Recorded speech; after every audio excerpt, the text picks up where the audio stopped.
acknowledge me, the one.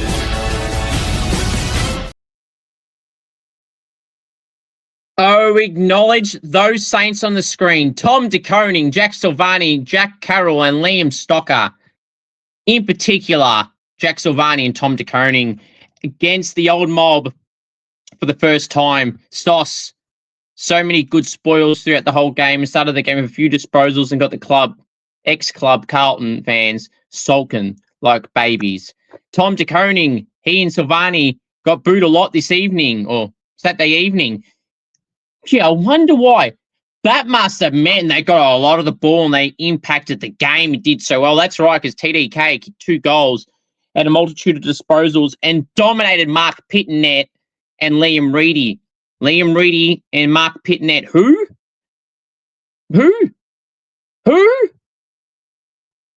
They're terrible.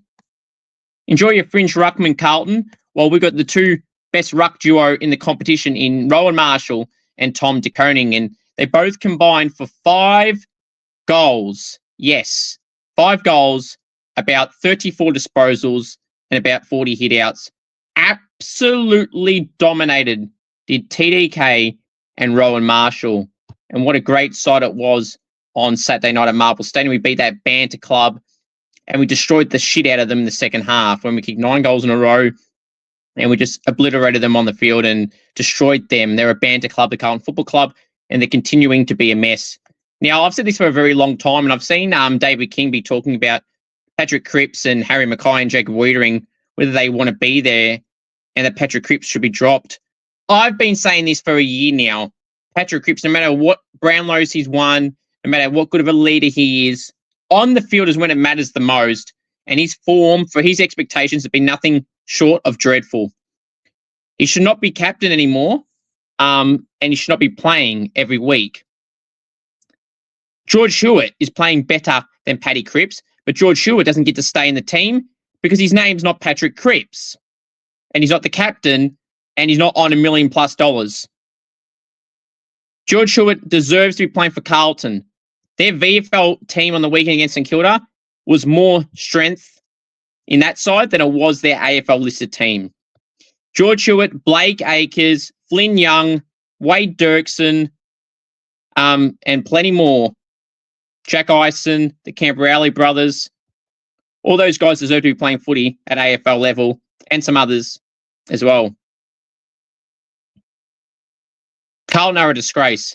Their fan base are absolute bottom of the barrel scum. By the way, they were all leaving at 3/4 time in my area where I was sitting. What a banter club, and you got a bandwagon supporters who only stay when they're going well. A true supporter stays no matter how good or bad your team goes. You stick through the highs and the lows. You're with them 100% of the time, not picking and choosing when it suits you and your shit narrative. Carlton fan base is scum. You're a banter club. Your coach should be sacked. And right off the bat, I'm going to talk about Scoops Goes Bang in just a second. Patrick Cripps and Harry Dean are in the firing line for something else involved in this game. But Team of the Week, Supercoach talk, everything and all that in between. You want me on Cameo? Head to cameo.com/Cooper G. You want me to roast a friend, wish someone a happy birthday, anything at all, cameo.com/Cooper G. If you know any AFL, AFLW players or any state league players and want to see them on the channel in a Gold King Challenge and or interview, please do send me a message and we'll try and get something sorted. Now, on a side note, the AFLW preseason draft is on tonight. It's probably just finished after this recording of me posting this, at least. So congratulations to all 11 players in the AFLW who are now AFLW listed players either again or for the first time. Right. Now, let's go. Oh, it's time for that world famous segment. Check the analytics because it is world famous. It's Scoops Goes Bang. Wow. Patrick Cripps and Harry Dean. First off, I'm going to start with Harry Dean. Now, when you have an introduction into football, there's a few things you want to be known for: being a good player and not a dirty player. Harry Dean has shown nothing, absolutely shown nothing footballer-wise, football ability in his 6 games or however many he's played. The only thing he's been known for this entire season, so far, not saying he won't have a good career, but right now, he hasn't lived up to anything. He's a father-son selection, and that's how a lot of these players get AFL contracts. If you don't believe that, then I don't know what to tell you. Now, Harry Dean is a dirty player. No ifs, ands, or buts about it. He had some incidents with some clubs throughout this season already. I can't remember off the top of my head, but there was a couple of incidents he's been involved in this year where he's fighting players and pushing players on the ground when they're not looking and everything like that. So a fake tough guy, if you ask me. And then what he did to Liam Henry on the weekend was nothing short of a disgrace, a dirty act, and how he wasn't suspended for that and only fined is completely disgraceful from the AFL. But the AFL, they don't know how to run anything. They don't know how to run their own business. They don't know how to run the fixturing department. Who fixtures, by the way, 2 Friday night games on at the same time, 2 Saturday twilight games at the same time, and you got nothing between basically 1 and 4 o'clock on a Saturday. You got no early game on the Sunday, but you want a double clash, Saturday twilight and Friday night games. The AFL are a joke. That could have been another segment, but got too many tonight. Harry Dean is a dirty dog. How you can shove Liam Henry into the fence, going full speed, kick the goal, and within 1 to 2 seconds shoves him into the fence, and part of his body goes under the fence and hits the fence of his face, I think, or something like that. How do you not get suspended? Now, the umpires made the right call. They gave an extra, or wasn't an extra free kick, because it didn't have a free kick before that, but got the goal, then shoved dangerously into the fence and got a free kick again and in the goal square. That's how the rule's there. So well done to the umpires. You actually did something good for once. You actually did something good for once. Okay? Great job for once. Bravo.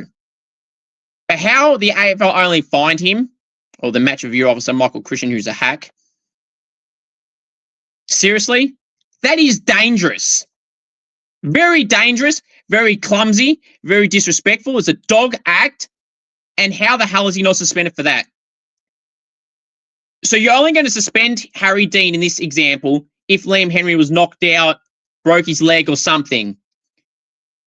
You do not wait for something to happen to a player. You suspend the action and not the outcome. You suspend the action and not the outcome. The AFL are a joke. So how he was only fined for that is a disgrace. You can't sit here and tell me what he did was only worth a fine. Because it just simply wasn't. Dirty dog. Simple as that was Harry Dean. It's not the first incident he's been involved in this year where he's doing stuff like pushing players, fighting and all that, wrestling players. Now, Patrick Cripps. The only thing Patrick Cripps is going to be known for this season to date is that he chicken-winged Hugo Garcia. Paddy. Seen him learn from Juddy, another ex-Carlton captain, who did the chicken wing and got like 4 weeks for it. So now you got nothing. Now, we know Paddy Cripps shouldn't have won one of those Brownlow medals because he should have been suspended for an incident with some player late in the season, and he should have got a week, and he didn't because he was a Brownlow medal contender, but the AFL like rigging it for certain players, and certain clubs are protected. Patrick Cripps is one of those players that is protected. You can't chicken wing someone and try and break his arm. And I love that Jack Silvani stood in for his mate and teammate, Hugo Garcia, against his old captain and said, hey, mate, piss off, basically. You're a dirty dog, Cripps, for doing that. It's unacceptable behaviour. And how he only got fined for that as well is a disgrace. The AFL love Carlton and protecting them because the players are so shit and their coach is shit, they can't protect themselves. So the AFL's got to do the protection here for Carlton. They're a banter club. Their captain is terrible this year and last year, who shouldn't be captain. Their coach shouldn't be a coach. Their fan base are completely scum. Not all of them, of course. The vast majority of them are scumbags because of how they treat Tom De Koning, Charlie Curnow, and Jack Silvani in particular, those three. Okay? I mean, like I said so many times before, you can be angry a player leaves your club, but the amount of disgusting comments those three have copped, Perno, Silvani, and De Koning, is a disgrace, and their fan base should be embarrassing themselves. Pathetic. Cripps should be suspended, but he's captain, and he's Paddy Cripps, and he's 1-2 Brownlows, so they don't do it. Pathetic. Okay. Now, the Western Bulldogs Fremantle clash on Friday night had 23,000. Now, everyone wants to have a go at St Kilda's crowd, but the week prior on a Sunday afternoon, at 1:10 at Marvel, St Kilda got 30k against the Eagles, and Bulldogs only got 23k on a Friday night. I don't want to hear anyone talk about St Kilda's crowds again, especially if you're a Western Bulldogs supporter, when you can't even beat 30k on a Friday night at your home ground. Yes, against Freo, but we played West Coast, who are another WA club, and we had 30, and it was a Sunday early game. You had Friday night, prime time. You're supposedly a good side, you think, which I know you're not. You're a banter club as well, just like Carlton. And you play another top 8 side, and you shit the bed again. I don't want to hear about these injuries, about Marcus B playing injured. Shouldn't be playing then, no excuses. Tim English is back. Your only good player out is Cody Waitman, and Sam Darcy doesn't count because he's going to be missing the whole season. And it's officially ruled out. So St Kilda fans are better than Bulldogs fans. They actually turn up. Now, the Crows were robbed to a degree.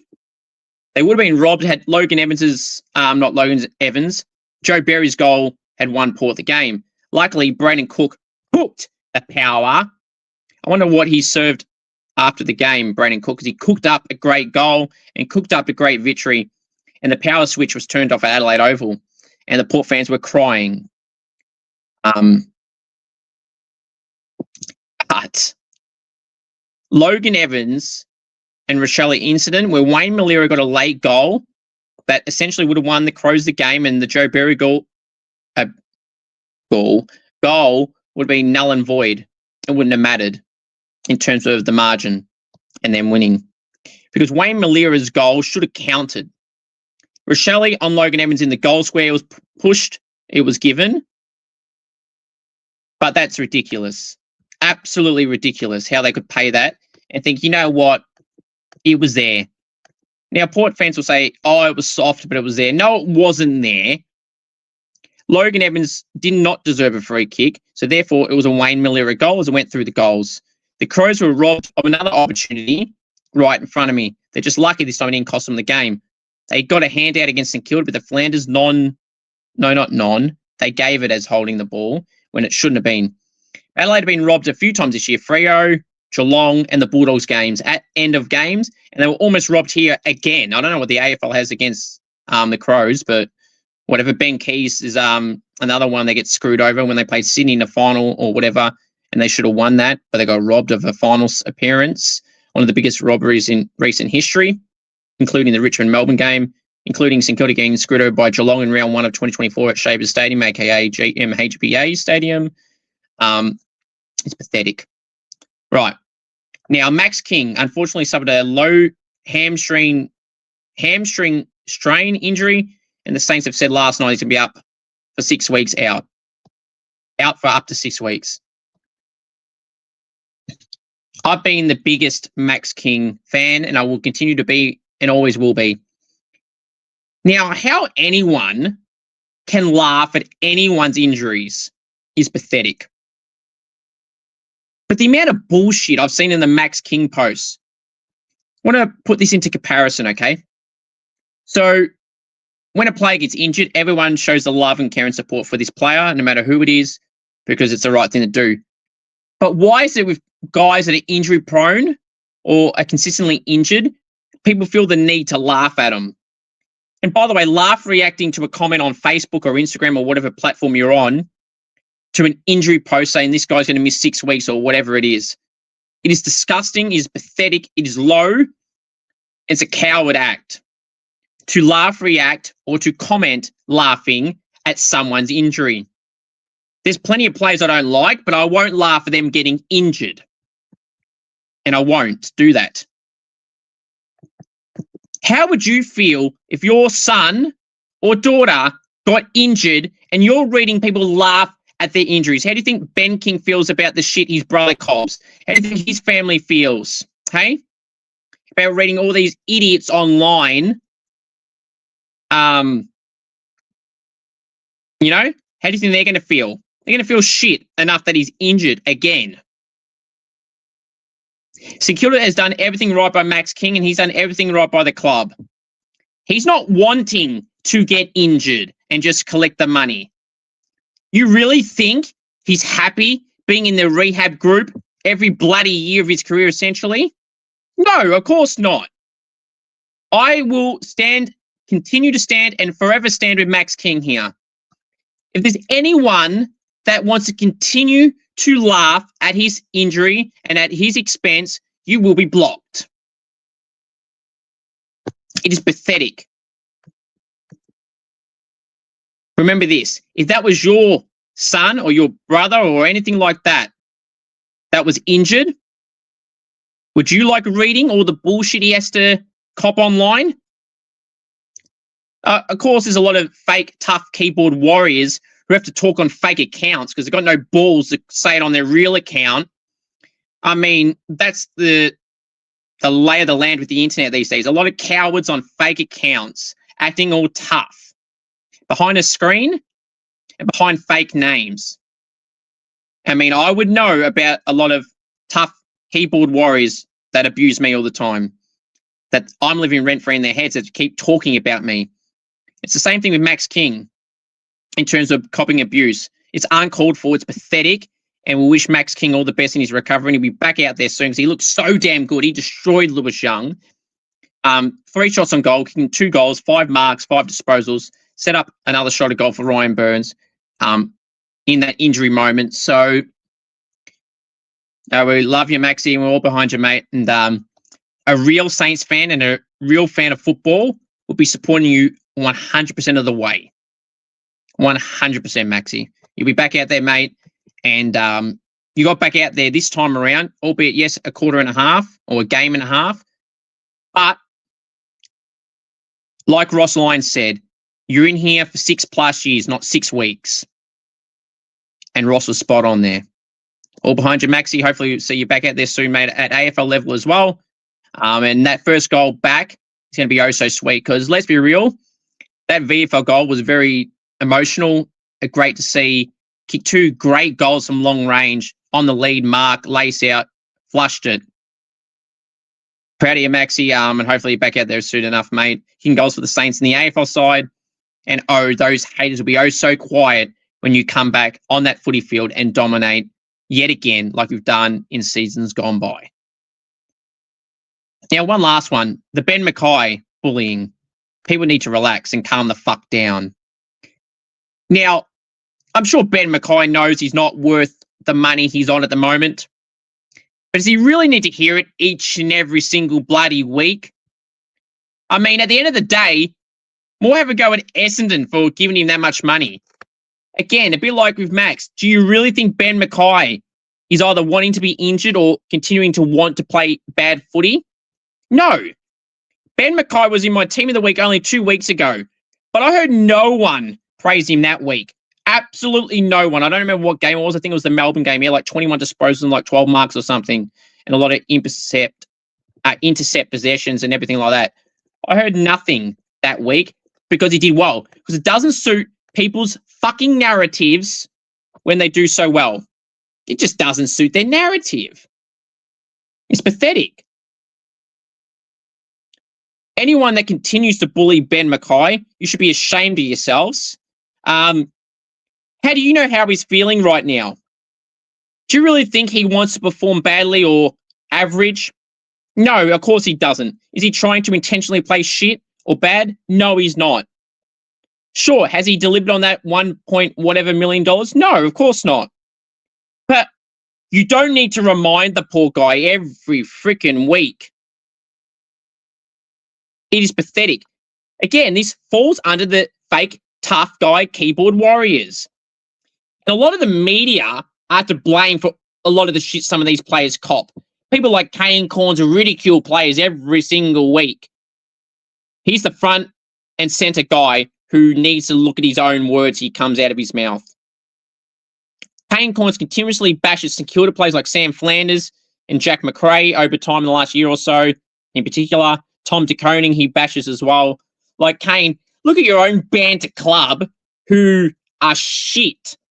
And your three best players, two of them won't be there in the next 2 years. That being Butters and Georgiades. And you'd be lucky if Rosie even wants to stay in 2 years' time. So worry about your own backyard.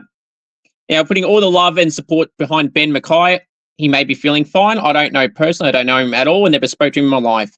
But hopefully he's okay. And, this goes to like the Carlton fan base who bag their own players. Essendon fan base, you are no better than Carlton supporters when it comes to bagging your own players. Carlton are the bottom of the barrel scum.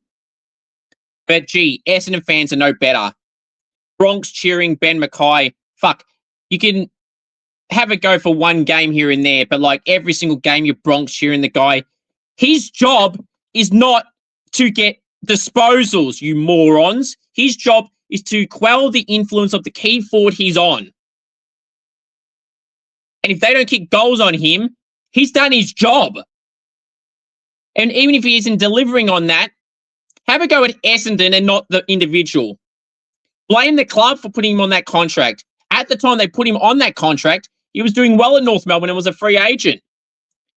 Just calm the hell down, show some respect, and stop being fake, tough keyboard warriors under fake accounts, ridiculing the guy, and Essendon fans at the games Bronx cheering him. It is so pathetic. You remind me of Carlton's scummy supporters. I mean, we've got fan bases like Geelong and the Bulldogs that all they do is whinge and bitch about umpiring and everything like that.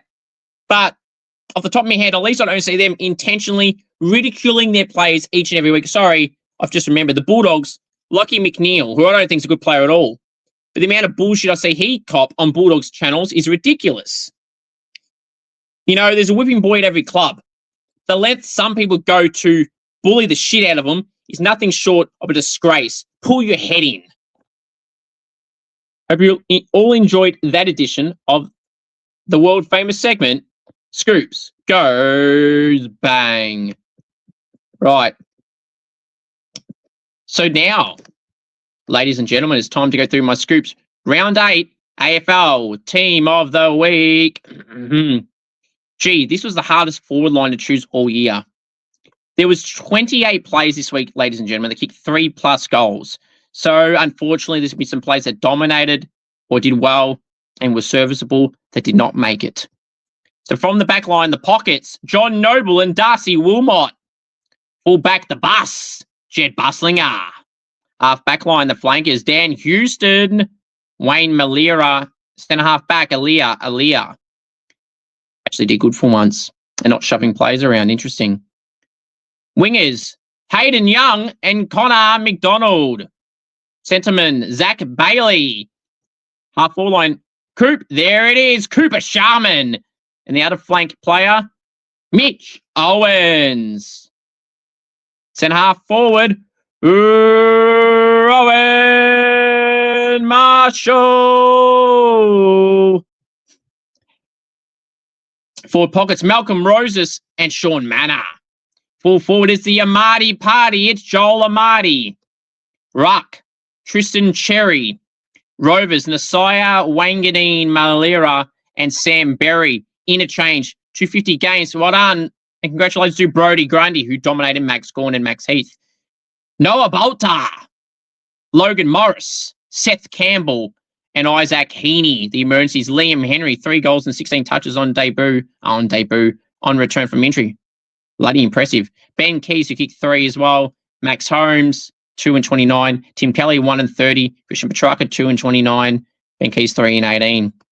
Now, they're all the guys that missed out on that emergency list. They're oh so close, but I said they're all forwards essentially, and Petrarca and Holmes were midfielders. They were the next midfielders chosen. But let's get the team on the screen for you all to see. All right, so pretty self-explanatory for everyone in this team this week. I mean, everyone that got in 100% deserved it. But the players on my emergency list in particular were the next players that were going to be in. But it was just so star-studded with forwards kicking goals. Now, because there was so many this week, I was able to kind of go through, ones that, did well, but maybe got goals when the game was over, like Kai Lohman, so that's why he wasn't considered. Malcolm Rose kicked 5 goals in the first half, but he kicked 7 for the game, so it was obvious. Joel Amati kicked 4 and had a strong presence throughout the whole game consistently, in particular in the second half. Sean Manor kicked 4 goals with 18 disposals. Mitch Owens kicked 3, like 17 disposals, like 11 scoring involvements, maybe 13. Royal Marshall kicked 3 goals and 22 disposals as a key forward and ruck as well. And there was 4 rucks to choose from this week that I really had to choose between, and 3 of them made the list. So, yeah, 3 goals and 22 disposals. No debate about it. Rowan Marshall, star. We love Rowe at the Saints, and TDK as well. But also Cooper Shuman. Coop, there it is. 3 goals, 17 disposals, 13 score involvements, like 10 marks. Cooper Shuman's a star. 13 score involvements. Coop, there it is. Cooper Shuman. That's the forward line. Hayden Young, 3 goals and 20 disposals, was the best player on the ground in the Freo win over the Bulldogs. Zach Bailey, 4 and 21. Absolutely killed it. Connor McDonald, 3 and 28. Definitely killed it. Dan Houston, like a goal and 32 disposals, really good off the halfback line. Dan Houston having some good games this year, but some quiet ones, but this was one of his good ones. Illyria had 14 intercept possessions with his 21 disposals. Wayne Millera, a goal and 28. I say a goal because he should have had a goal, so, yep. Darcy Wilmot, 1 and 32, obvious. The Jed Buslinger, had about 14 1-percenters, so obvious, he had to get in. John Noble, a goal on like 30 as well, deserved a spot in the team as well. So, Tristan Cherry had 30 disposals, like a lot of those contested, and like 14 clearances. There's no debate there. Naz had a goal in 31, had about 12 scoring involvements, I think it was, maybe 11. He obviously deserved it. Sam Berry had about 19 tackles to go for his 20 touches, so he deserved it. Brodie Grundy in his 250th game, a goal, 27 disposals, 42 hitouts. He actually absolutely destroyed Max Heath and Max Gawn. This game solidifying Brodie Grundy officially, if it wasn't already, is the best ruck in the competition this year and in general. 45 hitouts in his milestone game, a goal, 27 disposals, like 12, 13 clearances. I mean, anyone that doesn't say Brodie Grundy deserved it is a complete moron. Noah Bolter, 3 and 20, dominated in the ruck. Logan Morris kicked 4 goals and like 14 disposals. He was really good and had a good presence throughout the whole game. Seth Campbell, 3 goals and 18 disposals, small forward. The winning goal late, deserved a spot for the Tigers and then win over the Eagles. Isaac Heaney had about 33 disposals. Not big clearance numbers. He had like only 4, but it wasn't a strong week for midfielders, to be honest. It was the goal-kicking part-time mids like Zach Bailey and Connor McDonald and Hayden Young, etc. So, it is what it is there. When he played well, though, Isaac Heaney. I was debating between him and Petrarca, and I went with Heaney just. Petrarca started really strong, but Heaney was probably more consistent throughout the whole game. Doesn't mean Petrarca was bad. He was good, again, and will be a contender come All-Australian, obviously, at the end of the season. Injury-free, of course. So comment your thoughts on my team of the week down below. A very hard one to choose this week, like I said. So anyone that says they didn't deserve it, well, then, you have no idea on basically anything if you don't think they deserved to be in it, because realistically, they all deserve to be in this team. It was really hard to choose this week, but hey, we can't fit everyone in and please everybody, okay? So, yeah, that's that. Right.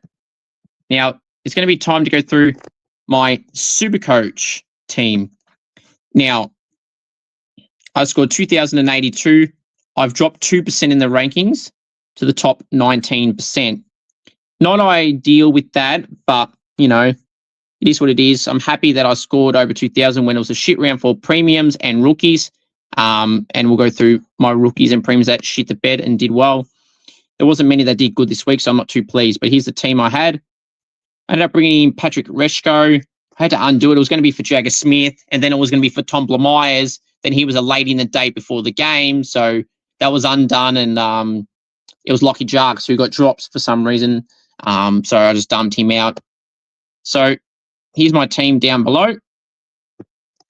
In the Backline, Naz got 99, was robbed of 120 points. Jack Sinclair got 93, played all right. Sinks probably should have got 100 on this, though. Josh Waller got 89, whatever. Josh Lindsay, 68, pretty good for a rookie. Farrow, 53, good for a rookie. Sam Grill, 34, absolutely shit, and he's in consideration to be dropped from my team. Now he's on 302k, so he's done his part. And I've got a bit of money in the bank, and I'm going to upgrade someone this week. I'm just going to figure out who and what position. I ideally want it to be a midfielder, but we'll have to wait and see, as none of the rookies in my midfield I am planning to trade. Jagger Smith's going to survive again. We'll get to him in a second. Myers, 59, and Carroll, 57, really good and making some money, and that's all that matters for players on the bench. Butters was my captain, as Dagos only got 103. He was robbed of 130 points. Butters got 117. I thought it was 113, but I just got scaled up, so that's good there. Not the greatest captain score, but whatever. Considering the round we had, I'll absolutely take that. Zach Merritt got 98. Should have got 110. Lockie Neal did well for 92. Should have got 120. Robbed again. Willem Dersma was awesome, and what a great selection he is. I picked him after his first price jump, but he's gone up 150k or so since I brought him in, 200k almost. So I'm really happy with that from Willem Dersma, the number one pick. He's doing very good for himself. So well done, Willem. Now also, Jagger Smith got 70. Really happy with that. He didn't play too well, but he got 70 points with 21 disposals, so I'll take that. Milan Murdoch, 61, whatever. Retchko, 56. Lucky he had like 9 tackles because he had like 8 disposals. Elijah Sardis was dropped in absolutely bullshit. Brad Scott doesn't know what he's doing. Played 59% game time last week, Sardis, and then drops him. Fucking hell, Brad Scott. Angus Anderson, 20. Absolutely shit, but that's a player I'll stick with. His break game was like 50 when I last looked. Sorry, not 50, like 30. So I'll stick by Angus Anderson. He'll get past 30, I'm sure. Finn McKay got suspended for 2 weeks in the waffle the week before, so he's got one more suspension week to go. And Minnie McWalter was not happy on WATV on Thursday night. So he's kind of been my loophole player, though, as well. Now, my rucks is where the strengths are. Brody Grundy, 130. Robbed to 170. If that was Marcus B, he would have got 170 points. No debate about it. Maybe even 200. Jackson, 143. Bloody awesome. Last minute inclusion into my team after an opening round, so thank God for that.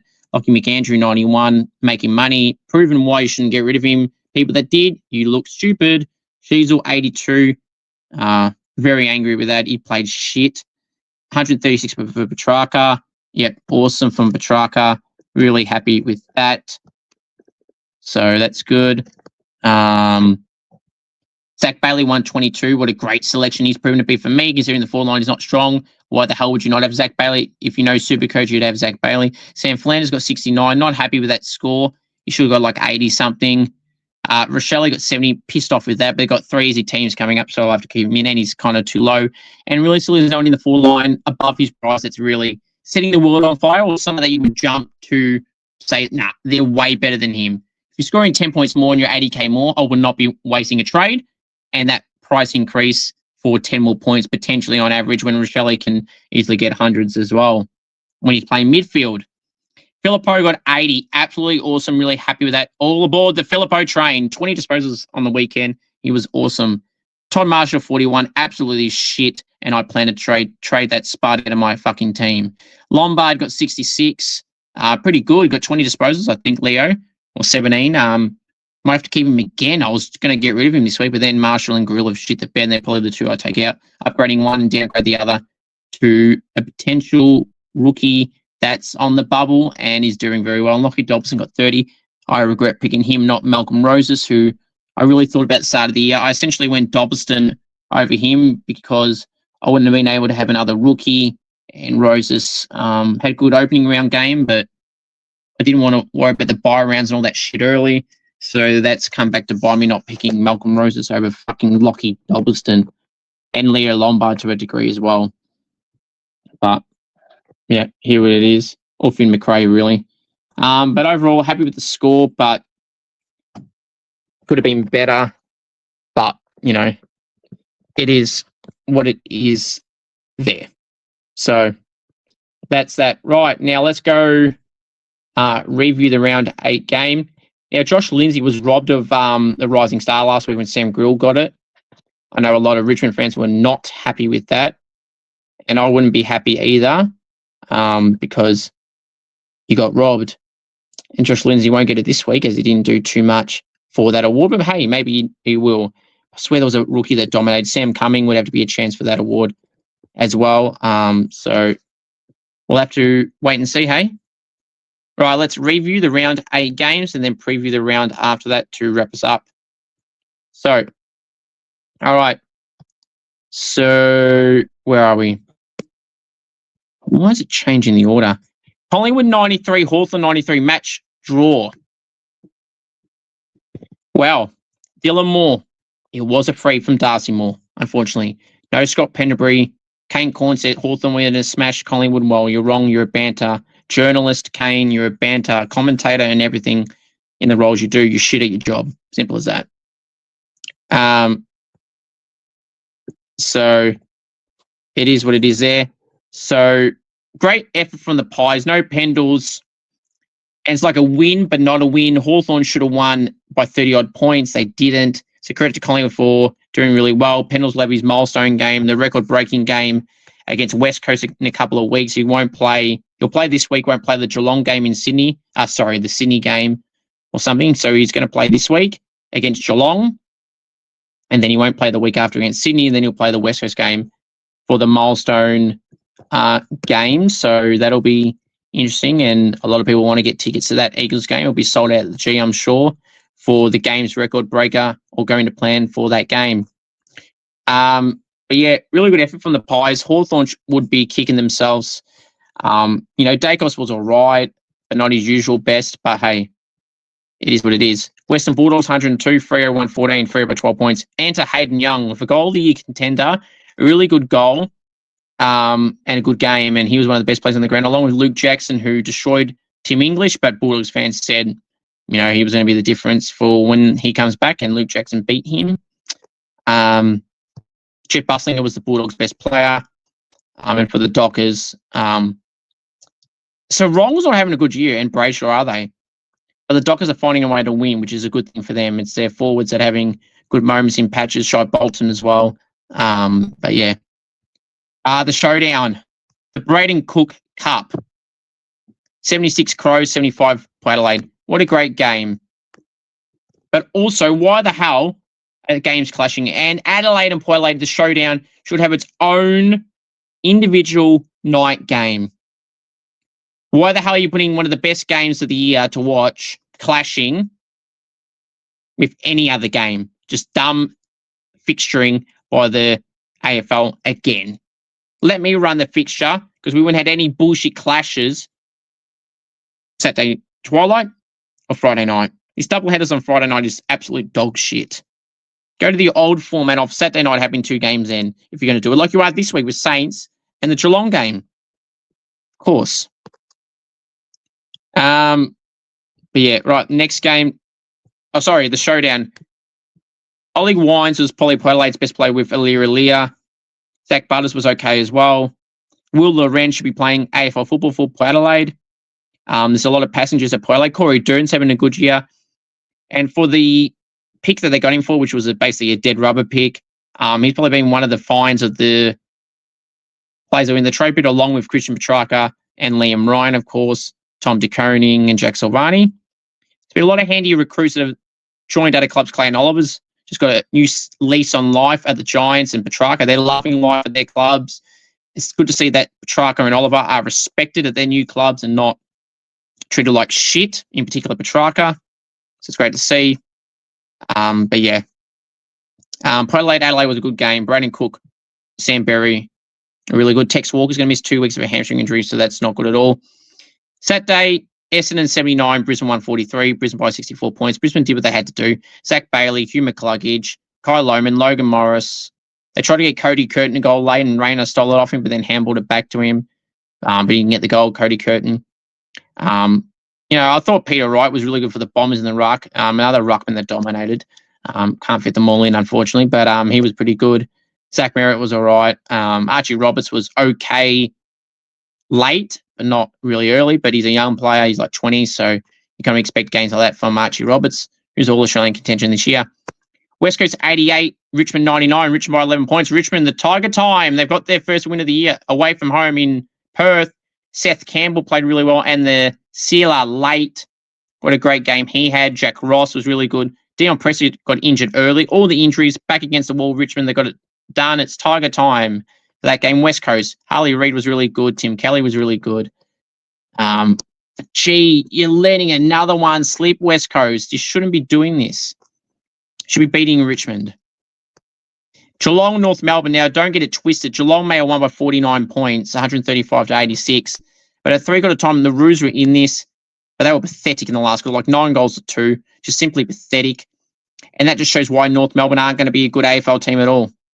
Because you can't be conceding 9 goals in a quarter. Look at Carlton, look at Essendon, and other clubs that are conceding 9 goals in a quarter. They're all shit. So North Melbourne got a long way to go. Making improvements in patches and playing parts of games well against any side, but you got to do it for 4 quarters at the end of the day. And have slight improvements, but yeah, you're not, doing much, to be honest. Let's be real. So it is what it is there. Right, so the next game to go through is the Saints game. Ah, yes. So, St Kilda, 69 to 108. The Saints by 39 points. Carlton are a banter club. Nah. Goodbye, Vossi. Goodbye, Cripps. Goodbye, Wiedering. Goodbye, Walsh. Now, it's pretty sad for Carlton that their best player was a guy that they delisted and then only re-signed late in the preseason supplementary period selection with Matt Carroll. Matt Carroll. I always get those two mixed up. Matt Carroll is Carlton's best player this year. Got a nice leap on him to a nice leap mark against the Saints, and it's done that a few times this year.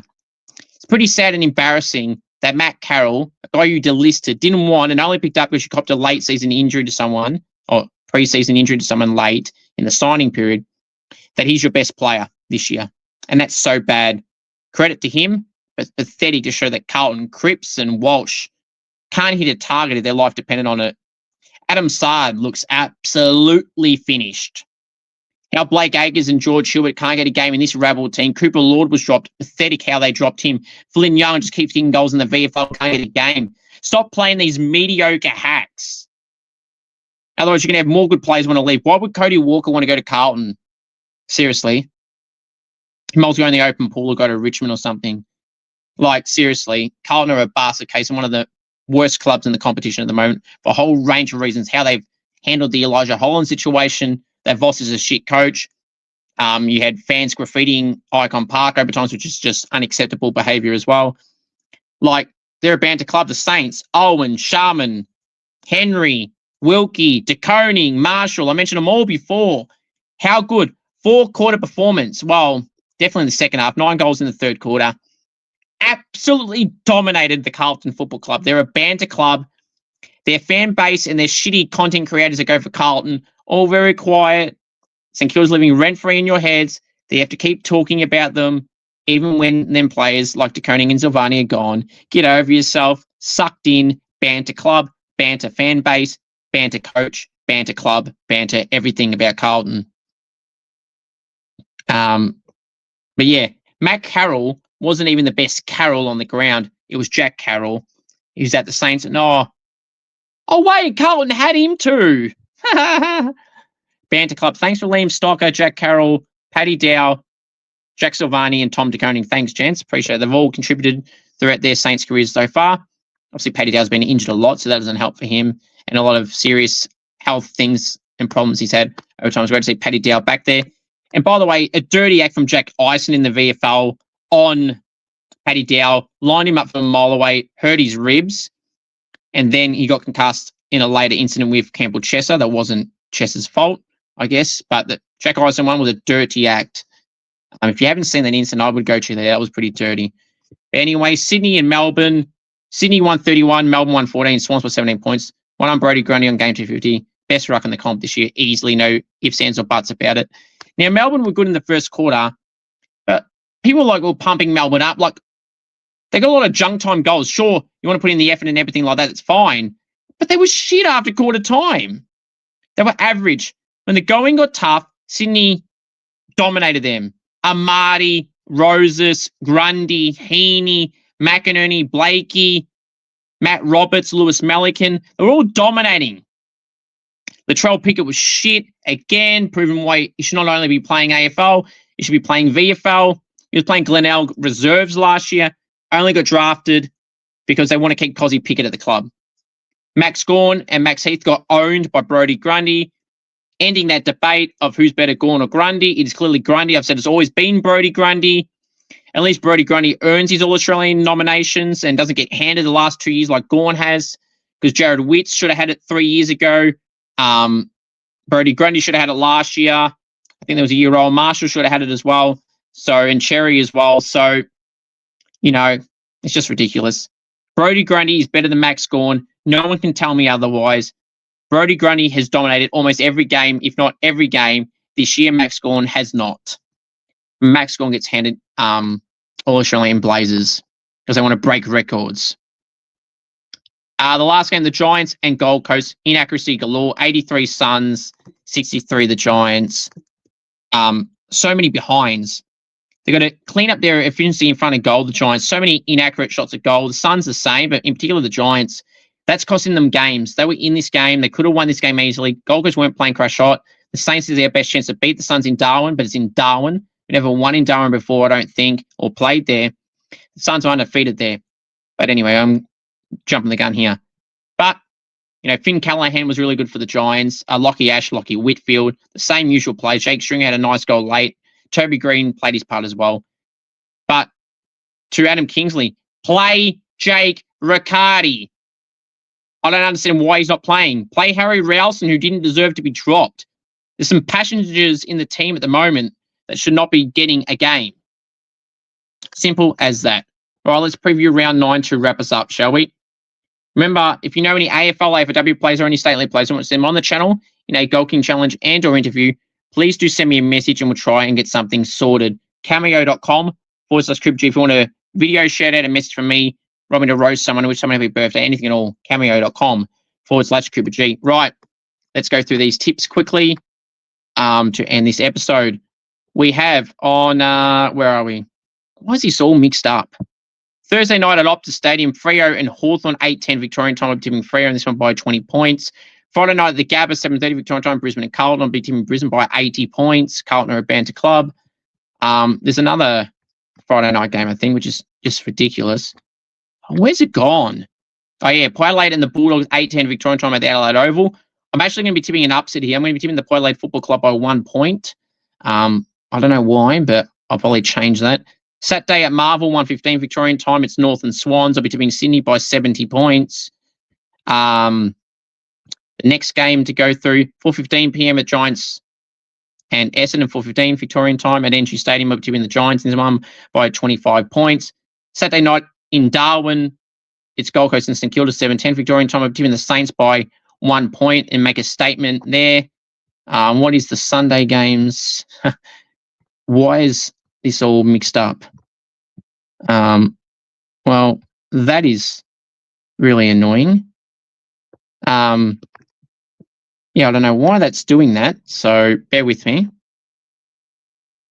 Geelong Collingwood, Saturday night at the MCG. I'll be tipping Collingwood in this one by 1 solitary point. Melbourne West Coast at Marvel, Sunday, 1:10. I'll be tipping Melbourne in this one by 20 points. 3:15 on Sunday, Richmond and Adelaide at the MCG. I'll be tipping Adelaide by 35 points. So thank you all for watching this week's episode of Kick It to Scoops. AFLW draft is tonight, so look forward to that as well. Thank you. Go Saints!